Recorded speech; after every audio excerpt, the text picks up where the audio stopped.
Hi, Tammy. My name's Bradley. I'm a clinical mental health counselor for the clinic. Very nice to meet you and have you here today.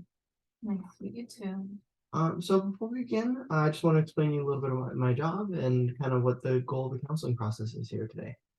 So my job is to work with you collaboratively and kind of work together to establish some goals and kind of target some of the behaviors that you outlined in your intake paperwork. Um, right now, what's going to happen is we're going to discuss kind of through this process and work through it together for about 10-15 minutes, and then hopefully convene to end the session and then hopefully meet again next week. um, right now, before we begin, in your intake paperwork you filled out this form. It's called an informed consent form. I'll show you it right now. Just want to review it with you real quick, kind of explain the limitations of everything. So informed consent means that anything that you say with me in the session has the right to be completely confidential. Anything that is between us stays between us. The only exception to this is if there is a potential for harm for you or another person. And then unfortunately, I would have to obviously notify the proper authorities and go through the proper channels to kind of take care of that kind of thing. Before we begin, are there any other questions you have maybe about that process or about the overall counseling process as it No, goes? not really. It was all new, so Yeah, I understand with it being new, it can kind of be a little disconcerting to kind of be put into new situations. All right, so as we begin, you were kind of referred to me because you were reporting some anxiety symptoms, specifically with social situations. Would you mind elaborating on that for me? um, it's just really hard for me. In like social interactions to, I guess, like interact with people. I get really anxious. I guess I don't know. I get anxious and I'll start overthinking, and like especially if I'm like with a big group of people, especially if I don't know them, kind of makes it hard for me to just like talk and stuff. Yeah. So with newer people, or at least with being in big crowds or big environments, it's kind of something that's a little disconcerting to you socially. Yeah. Okay. I can understand that that can be quite difficult for us at times. Are there any particular instances maybe where you've noticed this start to happen more frequently? And maybe when did you kind of start to experience these symptoms, or at least have this experience initially? Um, I don't know when it started, but I don't know. I guess recently it started getting way worse, or I started noticing it more, like me just being more anxious whenever I'm with a group of people, or if I'm like, let's say, at like a party, and then like I only really know one person there, then it's kind of like, oh, what do I do? I guess me really anxious and stuff like that because I don't like talking to people. I guess, or like I get like really nervous about it. Okay. I noticed when you were telling me about that, your eyes kind of darted a little bit away from me. Um, and it was kind of almost difficult to talk about that. Do you mind elaborating kind of how you're feeling about that? I don't know. I guess like when I get anxious and talk about stuff, or like if I'm talking to a new person, I don't really make eye contact with them. I kind of like look away, like you pointed out and stuff like that. Or like I look at the ground, or I look at the side, or the side of their head. Sometimes if I'm like, oh, I need to make eye contact with them, like like I have to like actively think about that. So in a way, you're saying that almost this avoidance of eye contact is kind of in a way of shutting yourself off from them and kind of avoiding thinking about the potential interactions or the anxiety that you feel towards these interactions. Yeah, like I'll like focus on like if I notice I'm not making eye contact, I'll be like, oh, I need to make more eye contact. Like I'll probably think I'm being rude or something and stuff like that. So then my mind will only then focus on eye contact, and then I'm like, oh, like yeah. And then I start overthinking that, and then I'm like, oh, am I making too much eye contact? And then I just start getting anxious because then I'm overthinking again.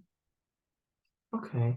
I understand that that process of overthinking can kind of be almost a snowball effect where, you can get going on that process of thinking about something and then it leads to you thinking about it more and more. And it's kind of a pervasive feeling of worry, huh? Yeah. Okay. I understand that can be quite disconcerting. Do you feel this way with friends, and family, or is it just with strangers? Not really with friends, sometimes with family, I think it depends on how close I am. With my friends, not really, I think they also know, like, I get pretty anxious and then, um but yeah, usually with strangers, it's the worst. Okay. And you identified kind of with family, it depends on the type of family member it is. Yeah. Would you say it's similar to your friends almost? What do you mean, like As if the type of friend maybe with more friends, maybe some friends you maybe feel this is easier to open up to and you feel less anxious with.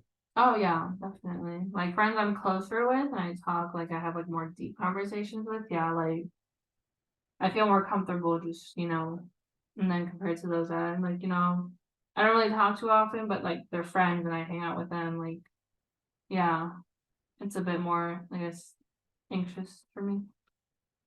Okay.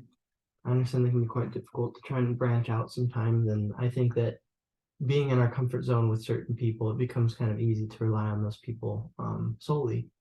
Uh, do you feel that maybe new social situations are difficult, or maybe they frighten you, or maybe even social situations with friends that you are familiar with, that you are comfortable with?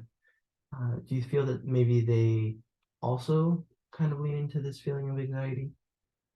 I don't think with friends, no, like, friends I'm close with, no, but, like, strangers and all that, yeah, like, I just I guess sometimes I try to avoid it, or I'll be like, "Okay, like, let me act busy," or something, stuff like that. That way I don't have to, like, talk with, like, a new person or something. Yeah. Okay.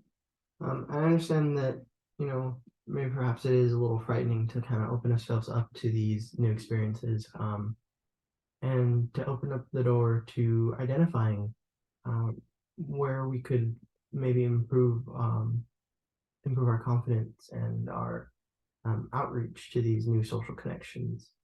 Um, Within your career, how do you think maybe this would affect your growth as an individual?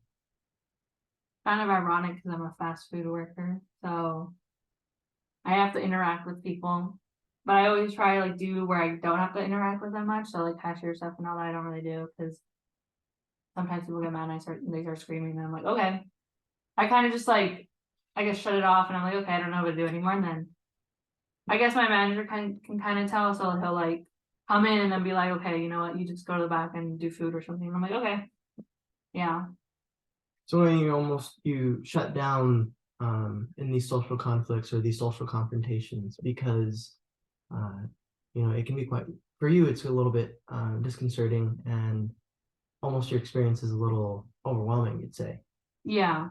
Cause like, just talking to the person, like, yeah, sometimes I'll just be, like, on autopilot, like, reading the script of, like, "Oh, like, welcome, what do you want?" and all that. And then sometimes, like, when they're, like, angry and stuff, I'm just like, "Oh, okay. I don't know how to deal with this."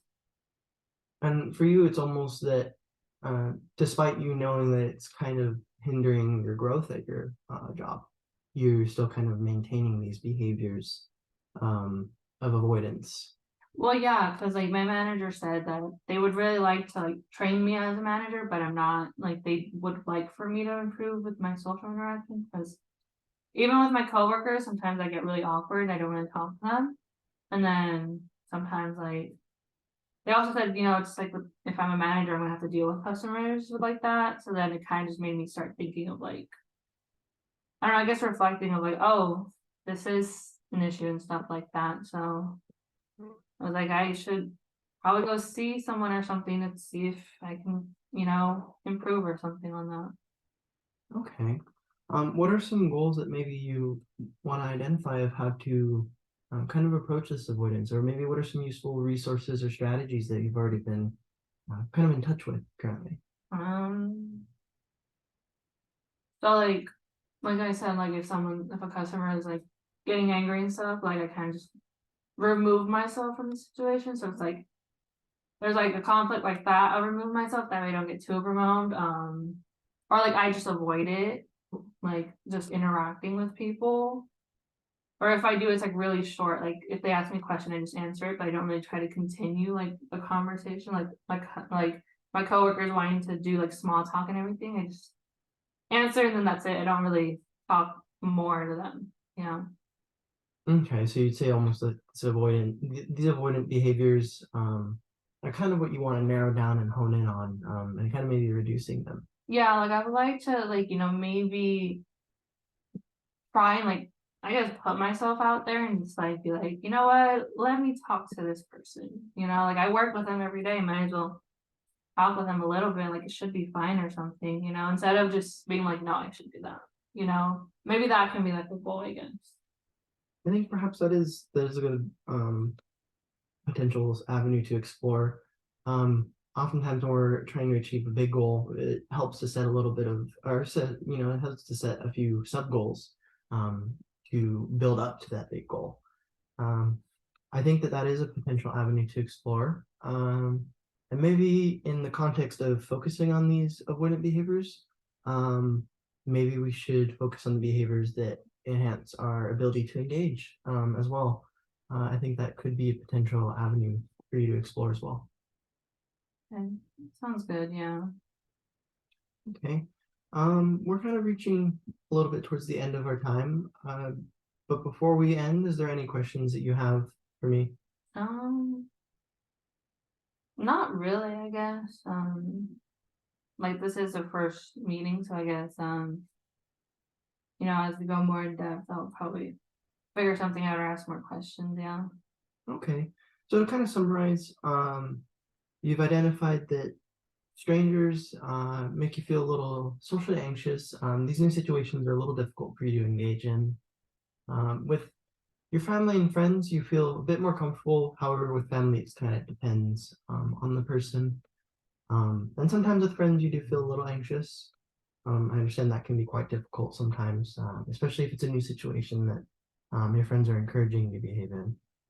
Um, but you do believe that these goals of the overarching goal that you identified is you want to engage more with those you're familiar with, and hopefully with the intent that it'll relate to reducing your avoidant behaviors. Yeah. Okay, I think that we've made quite a bit of progress today, and I would like to thank you at this moment to I would like to thank you at this moment for opening up to me and sharing with me today. I understand that, especially with a new, unfamiliar environment, it can be um, a little bit discombobulating, and I think that it can kind of throw us off of our comfort zone. And I appreciate you sharing with me. We'd like to say maybe same time next week. Yes, I know this week works for me too. Okay. Well, thank you very much, Tammy. I appreciate you coming here today, and I look forward to our next session. Me too, thank you. Thank you.